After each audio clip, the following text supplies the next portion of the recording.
तो हम लोग आज पढ़ेंगे अमांडा क्लास 10th का पोएटिक पोएम चैप्टर टर्म 2 का 1 फर्स्ट चैप्टर अमांडा है। तो पहले पढ़ेंगे don't bite your nails Amanda, don't hunch your shoulders Amanda, stop that slouching and sits up stretch Amanda. यहाँ हंच मतलब होता है raise shoulder and bend up portion of the body in the forward positions, मतलब हाथ खड़ा करना या सीधा हाथ खड़ा करना। डोंट हंच मतलब इन this line Amanda a little girl is being scolded and instructed by her mother for her actions. Amanda is asked to stop biting her nails.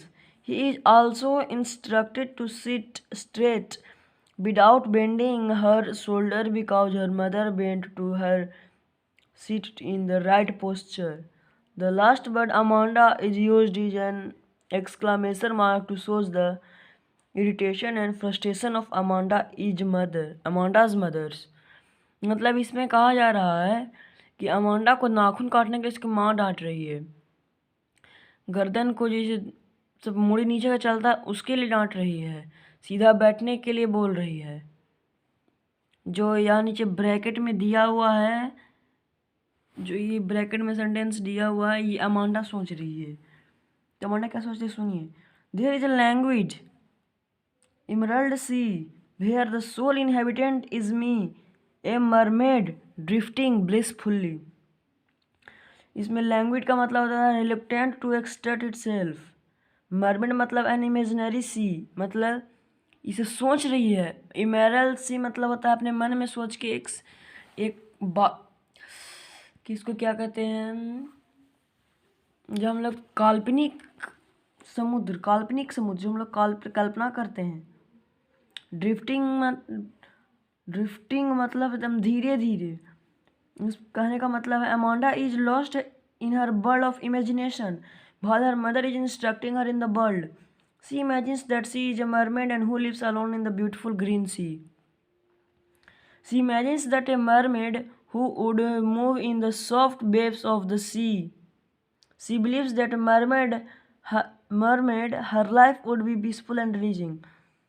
वह सोच रही है कि काश मैं भी एक मरमट की तरह एक फ्री लड़की रहती जिसमें बिना टेंशन फ्री, किसी का डांट नहीं सुनती।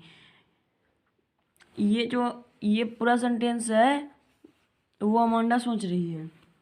Did you finish your homework Amanda, did you tidy your room Amanda, I thought I told you to clean your shoes Amanda. मतलब इसमें टीडी मतलब होता है अरेंज नीट एंड क्लीन, मतलब अच्छे से रूम को साफ क्लीन करना।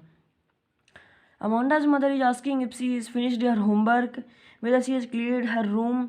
Amanda is reminded that she told to clean her shoes.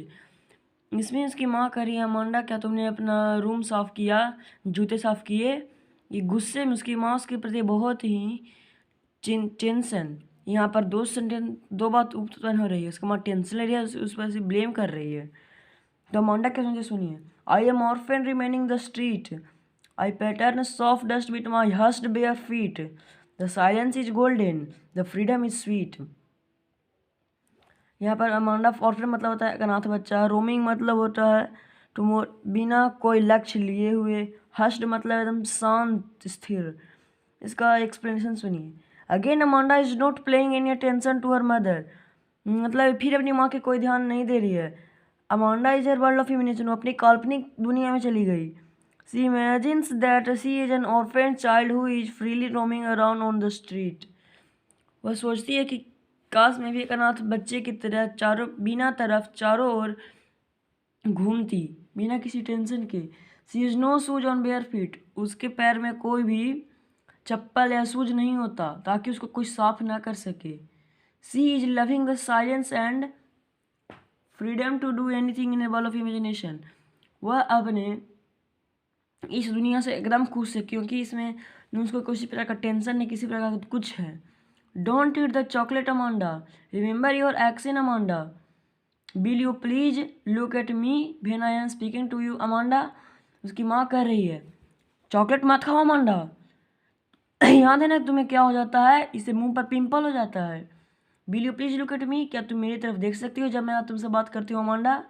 एक्सेम मतलब सम स्किन डिजीज, जैसे पिंपल्स सिंपल्स हो सकता है।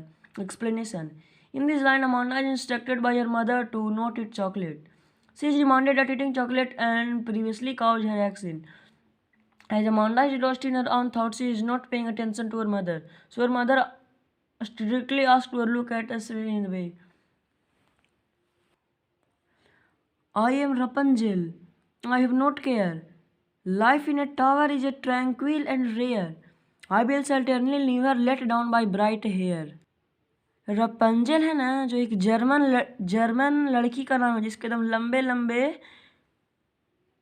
परी जैसे बाल होते हैं.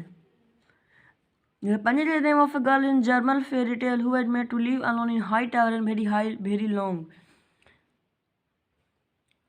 Stop sulking at once, Amanda. You are always so moody, Amanda. Amanda, anyone would think I nagged at you, Amanda. इसका एक्सप्लेनेशन थोड़ा सा इंग्लिश में सुन लीजिए. Amanda is not reacting on her mother's instructions. It sees that she is not due to constant instruction. Amanda's mother is asking her to stop being upset and moody. Her mother says that her upset behavior will show everyone that she is disturbed due to her mother constant instructions. इसका मतलब होता है वो अपनी माँ से चिढ़ जाती है.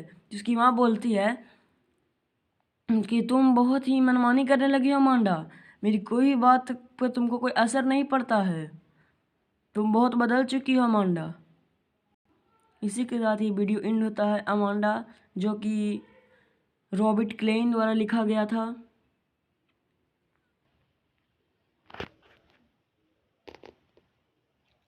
लीजिए अमांडा का हम शॉर्ट नोट्स डाल सकते हैं अगर आप मेरे चैनल को सब्सक्राइब करेंगे तो. टेलीग्राम पर चैनल लिंक मिल जाएगा आपको, टेलीग्राम ज्वाइन कीजिए. Study for term 2 material. Thanks. मेरी वीडियो को लाइक और सब्सक्राइब कर दीजिए. धन्यवाद.